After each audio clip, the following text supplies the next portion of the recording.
చందమామ కథ ధైర్యలక్ష్మి. ఒక గ్రామంలో ఒక గొల్లవాడు ఉండేవాడు. వాడికి 400-500 మేకలుండేవి కానీ ఒక్క కుంట పొలం కూడా లేదు పాపం. ఈ మేకలన్నీ చేరి తమ పొలాల మీద పడి తింటాయనే భయంతో ఊళ్ళో రైతులు, నువ్వు 2 కుంటల పొలమైనా కొనుక్కుంటేనే కానీ ఊళ్ళో ఉండటానికి వీల్లేదు అని గొల్లవాడికి తెలియచేశారు. విధి లేక గొల్లవాడు అప్పు చేసి ఊరికి దూరాన ఒక 2 కుంటల పొలం కొన్నాడు. అందులో ఇంకే పైరు కాదని జొన్నలు వేస్తే అది కూడా సరిగా పండలేదు. కొంతకాలానికి గొల్లకు కళ్ళు కనిపించకుండా పోయినాయి. పొలం పని గొల్లవాడి కొడుకు మీద పడింది. వాడు కూడా తండ్రిలాగానే పొలంలో జొన్న పంటే వేశాడు. ఇలా ఉండగా ఒకనాడు ధాన్యలక్ష్మి, ధనలక్ష్మి, ధైర్యలక్ష్మి నేను గొప్ప అంటే నేను గొప్ప అని తమలో తాము వాదులాడుతూ ఈ జొన్న చేను దగ్గరికి వచ్చారు. ఈ గొల్ల పిల్లవాడిని చూడండి, ఈ కాస్త పొలము పండక వీడెన్నో అగచాట్లు పడుతున్నాడు. నేను ఈ పొలంలోకి వెళ్ళి కూర్చున్నానంటే వీడి బాధలన్నీ తీరిపోతాయి అని ధాన్యలక్ష్మి చేనిలో ప్రవేశించింది. వీడి కష్టాలన్నీ తొలగాలంటే నీ వల్ల ఏమవుతుంది? వీడికి అసలు లాభం నేను చేస్తాను అంటూ ధనలక్ష్మి డబ్బు మూట రూపం ధరించి గొల్లపిల్లవాడు చేను నుంచి ఇంటికి వెళ్ళే దారిలో కూర్చుంది. పిచ్చి అమ్మాయిల్లారా, నేను వీడి నెత్తికెక్కితే మీ వల్ల ఏ లాభం ఉండదు అని ధైర్యలక్ష్మి వాడి నెత్తెక్కి కూర్చుంది. ధాన్యలక్ష్మి చేనులో ప్రవేశించగానే పైరంతా ఏపుగా పెరిగి విరగపండింది. కానీ ధైర్యలక్ష్మి నెత్తి ఎక్కటం మూలాన ఇది చూసి పిల్లవాడికి మతి చెడి చేనంతా తెగులు పుట్టి నాశనమైపోతుందేమో అనుకున్నాడు. ఈ సంగతి తండ్రితో చెప్పటానికి వాడింటికి బయలుదేరాడు. ధనలక్ష్మి మూట రూపంలో దారిలో ఉన్న చోటు సమీపించబోతూ ఉండగా వాడికొక గొప్ప ఆలోచన తట్టింది. కళ్ళు మూసుకొని పడకుండా ఎంత దూరం పోగలనో చూద్దాము అనుకుని వాడు మూట దాటి 20 అడుగులు వేసే కానీ కళ్ళు తెరవలేదు. తర్వాత వాడు ఇల్లు చేరి తండ్రితో పైరంతా చూస్తూ ఉండగానే పాడైపోయింది అని చెప్పాడు. ఆ పొలం అమ్మేద్దాము అన్నాడు. దాన్ని ఎవరు కొంటారు అన్నాడు తండ్రి. కొడుకు దిగులుగా చేను దగ్గరికి తిరిగి వచ్చేసరికి ఒక వర్తకుడు ఆ చేనుకేసి రెప్ప వాల్చకుండా చూస్తూ కనిపించాడు. ఆ వర్తకుడు ఒక పరదేశి. ఇటువంటి జొన్న పంట ఆయన ఎక్కడా చూడలేదు.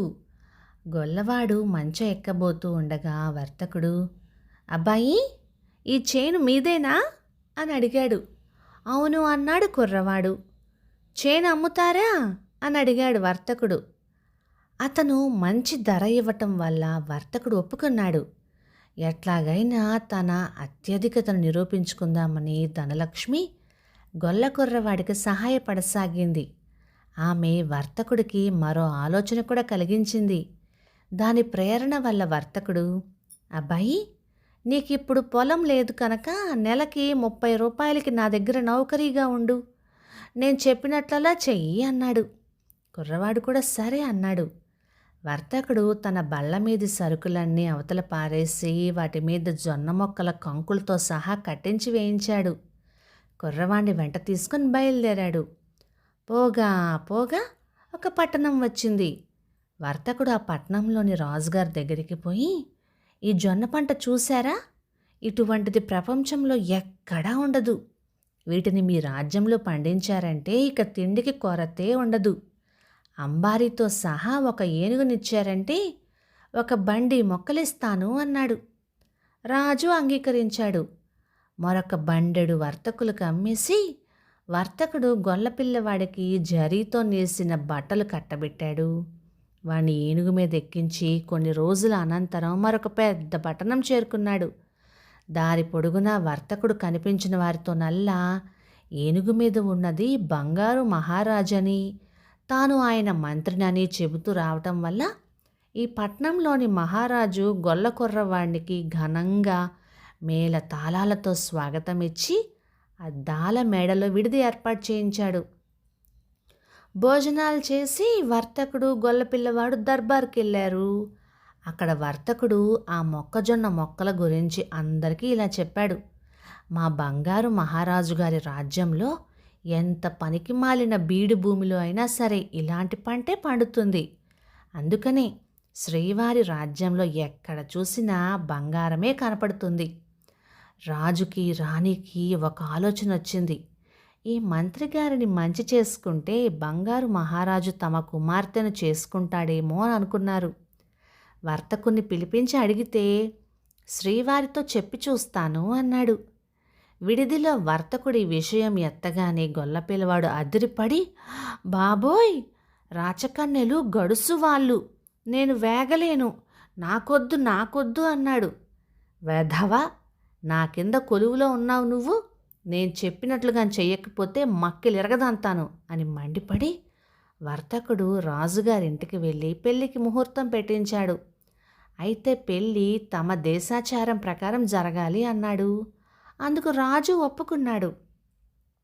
లగ్నం వేళకు పల్లకి విడిదికి వచ్చేసరికి పెళ్ళికొడుకుని నలుగురు నౌకర్లు పెడరెక్కలు విరిచికట్టి పల్లకిలో పడేశారు. ఇవన్నీ వారి దేశాచారాలు కాబోలు అనుకున్నారు రాజు రాణి. పెళ్లితంతు ముగియగానే పెళ్ళికొడుకుని పడక గదికి తీసుకొని పోయారు. గది బయట విచ్చుకత్తుల వాళ్ళిద్దరిని ఉంచండి, పెళ్ళికొడుకు బయటకు వచ్చినప్పుడల్లా వాళ్ళు కత్తులు చూపించి పొడవబోయినట్లుగా నటించాలి అన్నాడు వర్తకుడు. అది కూడా వారి దేశాచారమే అనుకున్నారు రాజకుటుంబం వారు. పడక గదిలోకి రాగానే గొల్లపిల్లవాడికి కంపరం ఎత్తింది. బాబోయ్, ఇది అమ్మవారి గుడే అయ్యుంటుంది, నన్ను అమ్మవారికి బలి ఇవ్వటానికే ఈ అలంకారాలన్నీ పెట్టారు అని అనుకున్నాడు. వాడు పారిపోదామనుకుంటే బయట విచ్చుకత్తుల వాళ్ళు బెదిరించారు. ఇంతలో పెళ్ళికూతురు పడక గది ప్రవేశించింది. విచ్చుకత్తుల వాళ్ళు వెళ్ళిపోయారు. అన్ని నగలు పెట్టుకొని దేదీప్యమానంగా వచ్చే రాజకుమార్తెను చూసి, అమ్మో, ఇంకేముంది, అమ్మవారే నన్ను తినటానికే వస్తుంది అని అతను కంగారు పడిపోయి రాజకుమార్తెను ఒక్క నెట్టు నెట్టి గొల్లపిల్లవాడు నేరుగా తమ బసకు పరిగెత్తిపోయాడు. వాణ్ణి చూడగానే వర్తకుడు మండిపడి, దౌర్భాగ్యుడా, నీ మొహానికి రాజుకూతుర్ని కట్టబెడితే పారిపోయి వస్తావురా అంటూ వాణ్ణి చావ చితక్కొట్టేశాడు. మర్నాడు రాజుగారు వర్తకుని పిలిపించి, ఏమిటండి మంత్రిగారు, మీ రాజుగారు మా పిల్లను తోసేసి వెళ్ళిపోయారట, మా వల్ల జరిగిన నేరం ఏమిటి అని అడిగాడాయన.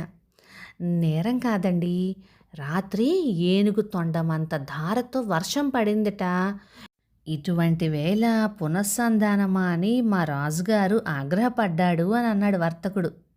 వాన పడింది లేదా అని కూడా విచారించకుండానే రాజుగారు పురోహితుణ్ణి కొరడా దెబ్బలు కొట్టించి సరి అయిన ముహూర్తం పెట్టండి అని ఆజ్ఞాపించాడు. వాళ్ళు కుయ్యో మొర్రో అని ఏడుస్తూ, క్షమించండి, ఈ రాత్రికి మంచి ముహూర్తమేనండి అన్నారు రాజుతో. రెండో రాత్రి కూడా గొల్లపిల్లవాడు అదే విధంగా పారిపోయి బస చేరి వర్తకుడి చేత ఎముకలు విరగొట్టించుకున్నాడు. ఈ నేరం 2 సార్లు చేశావు, ఈ రాత్రి గాని పారిపోయి వచ్చావో ఈ కత్తితో నీ గొంతు కోసి తీరతాను, దెబ్బలతో నువ్వు బాగుపడేది కల్లా, ఇక నిన్ను క్షమించేదిలే, జాగ్రత్త అని అన్నాడు వర్తకుడు. ఆయన రాజుగారి దగ్గరికి పోయి, మీ పురోహితులు బొత్తిగా బుద్ధిలేని వాళ్ళలాగుందండి, రాత్రి ఏనుగు తలకాయంత దారతో వర్షం పడిందిట అన్నాడు. పురోహితులు మళ్ళీ దెబ్బలు తిని, మహారాజా క్షమించండి, రాత్రి దుర్ముహూర్తం ఉండినట్లుగా అనుమానంగా ఉంది, ఇవాళ రాత్రి దివ్యంగా ఉంది అని అన్నారు. మళ్ళీ 3వ నాడు రాత్రి మళ్ళీ గొల్లపిల్లవాణ్ణి పడక గదిలోకి పంపారు. ఈసారి తన చావు అమ్మవారి చేతిలోనో వర్తకుడి చేతిలోనో రాసిపెట్టి ఉందని నిశ్చయించుకొని వాడు వణుకుతూ కూర్చున్నాడు. మీ ఇద్దరి బండారము బయటపడిందా అని అనింది ధైర్యలక్ష్మి మిగిలిన 2 లక్ష్ములతో. ఈ మాట అంటూ ఆమె గొల్లవాడి నెత్తిమీద నుంచి దిగొచ్చింది. వెంటనే గొల్లవాడికి అప్పటి వరకు ఉన్న ఆలోచనలన్నీ మారిపోయినాయి. ఈ వర్తకుడు ఎంత మంచివాడు, నాకు ఏనుగు అంబారి జరీ బట్టలు ఇచ్చాడు, నాకొక రాజు కూతుర్ని పెళ్ళాంగా చేశాడు, నేను వెర్రి వెధవలాగా ప్రవర్తించరాదు, రాజులాగే ప్రవర్తించాలి, వర్తకుడికి నేను సహాయపడకపోగా గుట్టు బయట పెట్టేస్తున్నానే, చిచి, ఇదేం బాగోలేదు అనుకున్నాడు. ఈసారి రాజకుమార్తె రాగానే వాడు మర్యాదగా లేచి కుశల ప్రశ్నలన్నీ వేశాడు. తన భర్త వైఖరి మారిపోయినందుకు రాజకుమార్తె ఎంతో సంతోషించింది. చిట్ట చివరకు ధైర్యలక్ష్మి అనుగ్రహం వల్ల గొల్లవాడు రాజై శాశ్వతంగా మామగారి రాజ్యంలోనే ఉండిపోయాడు. ఆయన తదనంతరం రాజయ్యాడు కూడా.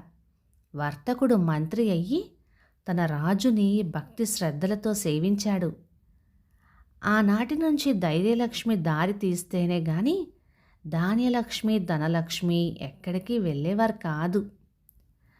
కథ సమాప్తం. ఇక ఈ కథ 1955 మే నెల చందమామలో వచ్చింది. రచయిత ఎన్ శివనారాయణ గారు. ఈ కథ మీకు ఎలా అనిపించింది? ఈ కథ విన్నప్పుడు మీకు ఏదైనా సినిమాలోని ఒక సన్నివేశం గుర్తొచ్చిందా? గుర్తొచ్చినట్లయితే ఆ సినిమా పేరేంటో కామెంట్ చేయండి. ఇక ఈ కథలు మీకు నచ్చినట్లయితే లైక్ చేయండి, షేర్ చేయండి. ఇలాంటి మంచి తెలుగు కథల కోసం మన ఛానల్ని సబ్స్క్రైబ్ చేయండి. Thank you.